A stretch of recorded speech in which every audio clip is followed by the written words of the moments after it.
नमस्कार, मैं हूं सुधीर चौधरी और डीएनए के इस वीकेंड एडिशन में आपका बहुत बहुत स्वागत है। आप इसे हफ्ते का बेस्ट ऑफ डीएनए भी कह सकते हैं। डीएनए के इस वीकेंड स्पेशल में हम आपको हफ्ते की बड़ी खबरों के बेहतरीन डीएनए टेस्ट दिखाएंगे। आज हम बांग्लादेश में हिंदुओं के सांस्कृतिक सफाई का डीएनए टेस्ट करेंगे। आपने अक्सर पाकिस्तान और भारत के तथाकथित बुद्धिजीवियों को ये बात कहते हुए सुना होगा कि भारत में मुसलमानों की हालत बहुत खराब है, लेकिन कोई इस बारे में बात नहीं करता कि पाकिस्तान और बांग्लादेश जैसे देशों में हिंदुओं पर किस तरह के अत्याचार हो रहे हैं। कोई बुद्धिजीवी इस पर सवाल या बहस नहीं करता कि पाकिस्तान और बांग्लादेश में हिंदू आबादी इतनी तेजी से घट क्यों रही है। बांग्लादेश में जिस रफ्तार से हिंदुओं का सफाया हो रहा है, अगर वैसा ही चलता रहा तो वर्ष 2046 तक बांग्लादेश में एक भी हिंदू नहीं बचेगा। यह दावा बांग्लादेश के ही एक अर्थशास्त्री ने अपने नए रिसर्च में किया है। आज हम इसी रिसर्च के आधार पर एक गहरा विश्लेषण करेंगे और आज हमारे पास आपके लिए एक एक्स्ट्रा विचार भी है, जिसके तहत हम ये समझने की कोशिश करेंगे कि भारत में ज्यादातर लोग इनकम टैक्स देने से परहेज क्यों करते हैं। भारत में सिर्फ 4% लोग ही इनकम टैक्स देते हैं, लेकिन उन्हें भी यही शिकायत रहती है कि सरकार उनके टैक्स के पैसे से अपने राजनीतिक हित साधने की कोशिश करती है और ऐसी योजनाएं लाती है जिनसे सरकारें अगले चुनावों में अपने वोटों की फसल काट सकें। यानी जो टैक्स पेयर्स हैं उनको कोई फायदा नहीं होता और इसीलिए ज्यादातर लोग टैक्स नहीं देते। क्या हम स्थिति को बदल सकते हैं, इस पर आज हम बात करेंगे। और आज हम देश की राजधानी दिल्ली के बायोडायवर्सिटी पार्क में आए एक तेंदुए से आपको मिलवाएंगे। आमतौर पर शहरों में तेंदुए जैसे जानवर का आना एक बुरी खबर माना जाता है, लेकिन असलियत में ये पर्यावरण के नजरिए से एक बहुत बड़ी और अच्छी खबर है। इस घटना में दिल्ली की दूषित हवा, पर्यावरण और यमुना के जहरीले पानी को बदलने की ताकत है, इसलिए इसके बारे में आज आपको पूरी जानकारी होनी चाहिए। यह आज का सबसे अलग और ज्ञानवर्धक विश्लेषण होगा और हमें उम्मीद है कि आपको हमारी ये एनवायरमेंटल रिपोर्टिंग पसंद आएगी। ये एक नई पहल है। लेकिन आज का डीएनए टेस्ट शुरू करने से पहले देखते हैं आज की तमाम बड़ी खबरें नॉनस्टॉप न्यूज में। सरकार और न्यायपालिका के बीच तकरार और बढ़ गई है। दिल्ली में आज दो मौकों पर चीफ जस्टिस टीएस ठाकुर और कानून मंत्री रविशंकर प्रसाद के बीच वार पलटवार हुआ। संविधान दिवस के मौके पर आयोजित समारोह के दौरान चीफ जस्टिस टीएस ठाकुर ने कहा कि सरकार के किसी भी अंग को लक्ष्मण रेखा पार नहीं करनी चाहिए। चीफ जस्टिस के मुताबिक अगर संसद संविधान के खिलाफ कोई कानून बनाती है तो न्यायपालिका को उसे खारिज करने का पूरा अधिकार है। इसी कार्यक्रम के दौरान कानून मंत्री रविशंकर प्रसाद ने कहा कि इमरजेंसी के दौरान सुप्रीम कोर्ट ने निराश किया। When we were fighting against emergency, all the high courts of India showed great courage. They entertained writ petitions, questioning illegal detentions. But let us not forget, Supreme Court failed us. इससे पहले high court में जजों के खाली पदों को लेकर भी चीफ जस्टिस ने केंद्र पर निशाना साधा था, लेकिन कानून मंत्री ने कहा कि वो चीफ जस्टिस की बात से सहमत नहीं। There are around 500 vacancies in the high courts today. 500 high court judges should be working today. But we respectfully disagree with him. This year we have made 120 appointment. रक्षा मंत्री मनोहर पर्रिकर ने गोवा की एक रैली में बताया कि भारतीय सेना की जबरदस्त जवाबी कार्रवाई से घबराए पाकिस्तान ने 2 दिन पहले गोलीबारी रोकने की गुजारिश की। इतका जबरदस्त रिस्पॉन्स दिलो की पयर शेवटी तांचेकडच्यान फोन आयलो की अरे थांबया पाया पडटा। पर्रिकर के मुताबिक माछिल में भारतीय सैनिक के शव से बर्बरता के बाद भारतीय सेना ने एलओसी पर पाकिस्तानी चौकियों को निशाना बनाया और हमले के लिए भारी मोर्टार और मशीन गन्स का इस्तेमाल किया। इसके बाद पाकिस्तान ने डीजीएमओ स्तर की बातचीत में भारत के आगे हाथ जोड़ लिए। पाकिस्तान ने ये सोचा नहीं था कि इतना करारा उसको जवाब मिलेगा। इस जवाब मिलने से वहाँ पे एक काफी नर्वसनेस पाकिस्तान की सेना में भी दिखाई देती है। तभी से बॉर्डर पर पाकिस्तान की ओर से गोलीबारी बंद है। पाकिस्तान के कब्जे वाले कश्मीर को लेकर नेशनल कॉन्फ्रेंस नेता फारूक अब्दुल्ला के बयान के खिलाफ बीजेपी ने प्रदर्शन किया। वहीं आरएसएस ने भी फारूक अब्दुल्ला के बयान को शर्मनाक बताया। पाक ऑक्युपाइड कश्मीर भारत माता का अभिन्न अंग है। ये बयान बहुत दुर्भाग्यपूर्ण है। फारूक अब्दुल्ला साहब दिल्ली में कोई और भाषा बोलते हैं और कश्मीर जाकर कोई और भाषा बोलते हैं। संविधान विरोधी बात करना, इससे बड़ी देश के साथ और समाज के साथ बेईमानी नहीं हो सकती। हालांकि कांग्रेस ने कहा कि फारूक ने जज्बात में ये बयान दिया। फारूक अब्दुल्ला साहब ने जो कुछ भी कहा है वो जज्बात के अभाव में कहा है। मैं समझता हूं कि उन्होंने हमेशा कश्मीर के लिए और कश्मीर को हिंदुस्तान के साथ रखने के लिए हमेशा लड़ाई लड़ी है। जम्मू के किश्तवाड़ में फारूक अब्दुल्ला ने कहा था कि भारत में पाकिस्तान से पीओके लेने का दम नहीं है। प्रधानमंत्री नरेंद्र मोदी आज हैदराबाद में देश भर के पुलिस महानिदेशकों के सालाना सम्मेलन में शामिल हुए। इसमें सीमा पार आतंकवाद, घुसपैठ और नौजवानों को गुमराह कर आतंकी संगठनों में भर्ती के मुद्दे पर चर्चा हुई। सम्मेलन में गृह मंत्री राजनाथ सिंह भी शामिल हुए। कार्यक्रम के दौरान पीएम ने आम लोगों के लिए पुलिस के एक ऐप को भी लॉन्च किया। साथ ही आईबी के अधिकारियों को सम्मानित किया गया। पीएम ने आज सुबह सरदार वल्लभ भाई पटेल नेशनल पुलिस एकेडमी में देश भर के बड़े पुलिस अधिकारियों के साथ करीब 1 घंटे तक योग भी किया। बीएसपी अध्यक्ष मायावती ने नोटबंदी के बहाने मोदी सरकार पर कई आरोप लगाए हैं। मायावती ने कहा कि बीजेपी को यूपी में हारने का डर है, इसीलिए जनता का ध्यान बटाने के लिए नोटबंदी लागू की गई। तो इनका ये फैसला पूरे तौर से 100% अपने राजनीतिक स्वार्थ में ही लिया गया आका जा रहा है। मायावती ने दावा किया कि यूपी में बीएसपी के मुकाबले सिर्फ बीजेपी है। यूपी की अखिलेश सरकार विकास के वादों को पूरा कर पाने में नाकाम रही है। स्थिति में समाजवादी पार्टी के बबुआ एवं सपा सरकार के BBC 2 के चलते पूर्ण रूप से विकास व कानून का राज भी कदापि कायम संभव नहीं हो सकता है। लेफ्टिनेंट जनरल कमर जावेद बाजवा पाकिस्तान के नए आर्मी चीफ होंगे। लेफ्टिनेंट जनरल बाजवा पाक सेना के ट्रेनिंग विंग के मुखिया हैं। वो पाकिस्तानी फौज की एक्स कोर के कमांडर रह चुके हैं। ये कोर ही LOC पर तैनात रहती है। मौजूदा पाक सेना अध्यक्ष जनरल राहिल शरीफ 29 नवंबर को रिटायर होंगे। अब हम बांग्लादेश में हिंदुओं के सांस्कृतिक सफाई का एक DNA टेस्ट करेंगे। आपने अक्सर पाकिस्तान और भारत के तथाकथित बुद्धिजीवियों को ये बात कहते हुए जरूर सुना होगा कि भारत में मुसलमानों की हालत बहुत खराब है। ये एक फैशन बन गया है, लेकिन कोई इस बारे में बात नहीं करता कि पाकिस्तान और बांग्लादेश जैसे देशों में हिंदुओं पर किस तरह के अत्याचार हो रहे हैं और हिंदुओं की हालत वहां पर क्या है। कोई बुद्धिजीवी या साहित्यकार या लेखक इस सवाल पर बहस नहीं करता कि पाकिस्तान और बांग्लादेश में हिंदू आबादी इतनी तेजी से घट कैसे रही है और हिंदुओं के पूजा स्थलों पर हमले क्यों हो रहे हैं। बांग्लादेश में जिस रफ्तार से हिंदुओं का सांस्कृतिक सफाया हुआ है, अगर वैसा ही चलता रहा तो वर्ष 2046 तक बांग्लादेश में एक भी हिंदू नहीं बचेगा। ये दावा बांग्लादेश के ही एक अर्थशास्त्री ने किया है।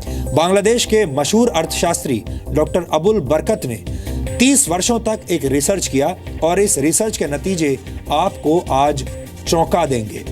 डॉक्टर बरकत के मुताबिक 1964 से 2013 के दौरान 1,13,00,000 से ज्यादा हिंदुओं ने बांग्लादेश को छोड़ दिया है।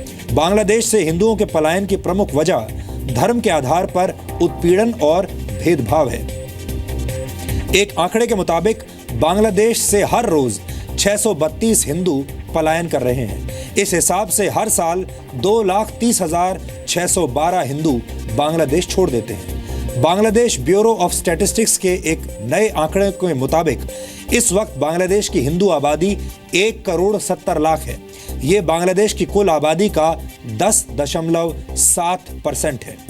बांग्लादेश में हिंदू आबादी किस तरह से कम हुई है, ये देखकर आज आप चौंक जाएंगे। 1947 में भारत और पाकिस्तान के बंटवारे के वक्त बांग्लादेश को पूर्वी पाकिस्तान कहा जाता था और यह पाकिस्तान का हिस्सा था और वहां हिंदू आबादी करीब 28% थी। 1971 में बांग्लादेश बनने के बाद, यानी जब बांग्लादेश अलग देश बन गया पाकिस्तान से अलग होकर, उसके बाद 1981 में वहां पहली बार जनगणना हुई और उस जनगणना में हिंदू आबादी सिर्फ 12% रह गई थी।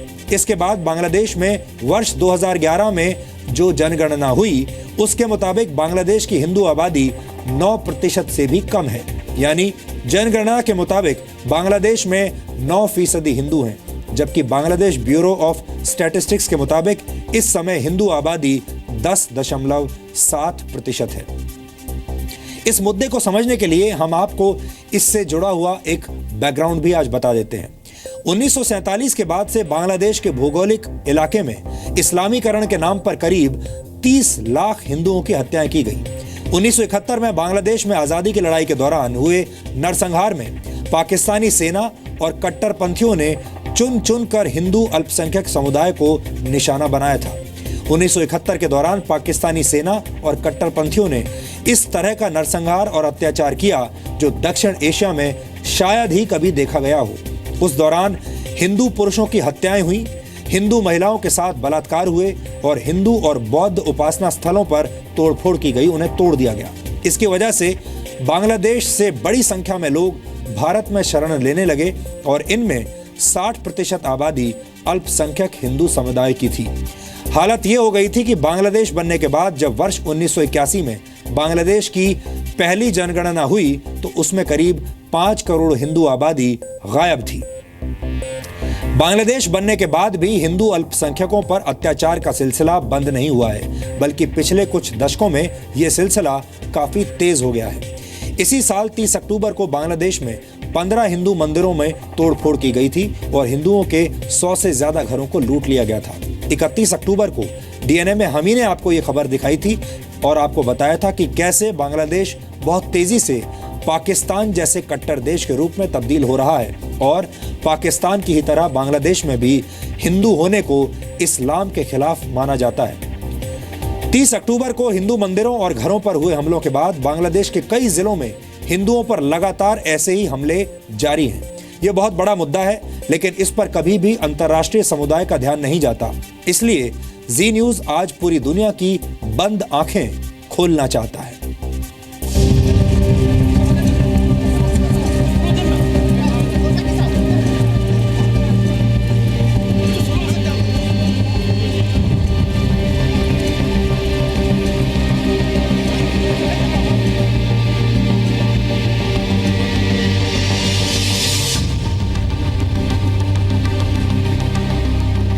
हत्या कर दिया और उनके साथ में बहुत गलत भी हुआ। तो मैं अपनी माँ के बारे में जो है ना, हम लोग ये सब बात जब सोचते हैं हमें दिमाग खराब हो जाता है। आप मेरी धर्म भाई है, आप हमें बचाओ, हमारे साथ ऐसे ना कीजिए। इधर कानून की मदद नहीं, इधर समाज टिकने नहीं देंगी।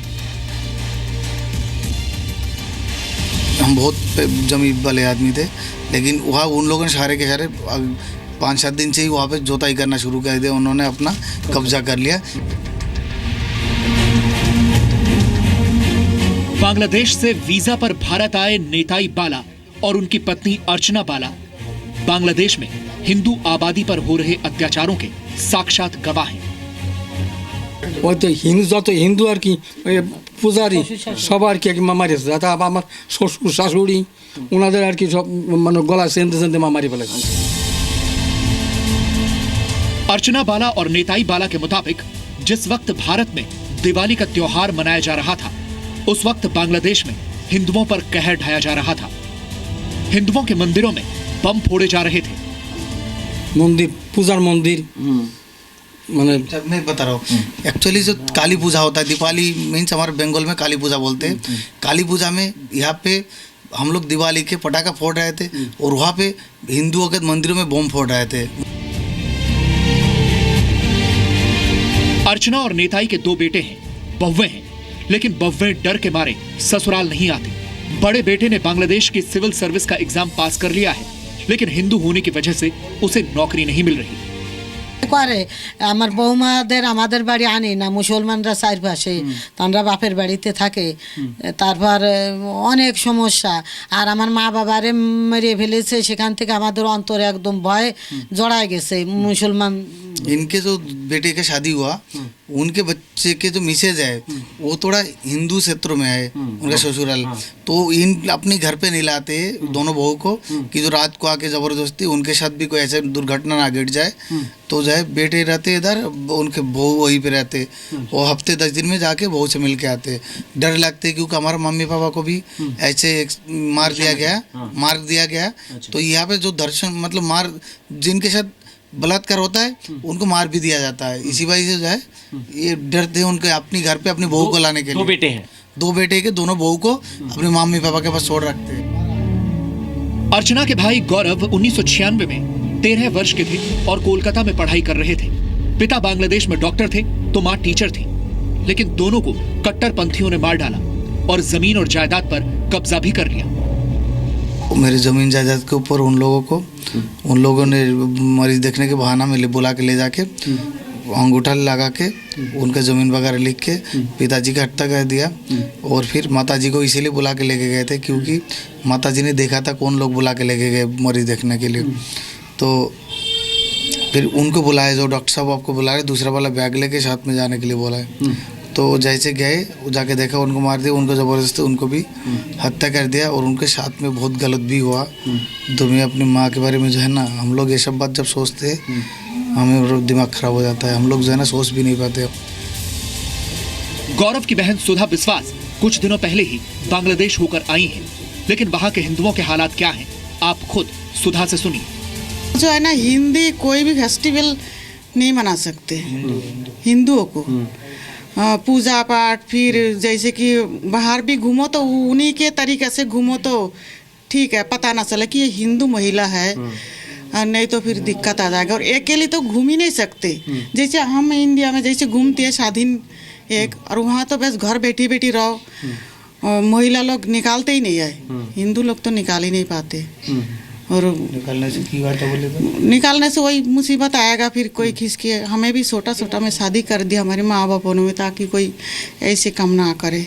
हमारी शादी की उम्र भी नहीं हुआ था, इसी डर का मारी उन्होंने भी कर दिया। इसे सब लड़कियों को इतनी से जिनके है ना, सब बालिक नहीं होती, उससे पहले शादी इसीलिए कर देते ताकि इनको कुछ गलत ना हो। और जिसको रखते हैं उसके साथ होती है गलत। और पढ़ पाती हैं महिलाएं, पढ़ पाती हैं? पाती है। अगर किसी को इंडिया में शादी कर दिया, उसके हस्बैंड पढ़ाया तो ठीक है, पढ़ लिया इधर के आके, नहीं तो वहाँ नहीं पढ़ पाते। वहाँ नहीं पढ़ पाते? नहीं, हमारा पढ़ने का इतना शौक थी लेकिन हमारी किस्मत में नहीं हो पाया। और यहाँ पर आके फिर हिंदी हम नहीं पढ़ पाया। 1947 में बांग्लादेश के इलाके में जो हिंदू आबादी 28% थी, वो बांग्लादेश बनने के बाद 1981 में हुई पहली जनगणना में सिर्फ 12.13% ही रह गई। सिविल सोसाइटी जो बुद्धिजीवी है, उनके पास कोई चारा नहीं है कि वो प्रोटेक्ट करे। इंडिविजुअल लेवल में आप कितना प्रोटेक्ट कर सकते हैं? इंडिविजुअल लेवल में ठीक है, आप उनको स्पेस देंगे, लेकिन पॉलिटिकल लेवल में या जुडिशियरी लेवल में अगर कोई लॉ नहीं है जो कि जैसे कुछ एक्शन हुआ उसके अगेंस्ट में तुरंत अरेस्ट हो, वो सारा चीज नहीं है। 1977 में बांग्लादेश के संविधान से सेकुलरिज्म शब्द हटा दिया गया और 1988 में बांग्लादेश ने खुद को इस्लामिक देश घोषित कर दिया। इसके बाद बांग्लादेश की कट्टरपंथी पार्टी जमाते इस्लामी ने हिंदू अल्पसंख्यकों को लगातार निशाना बनाया।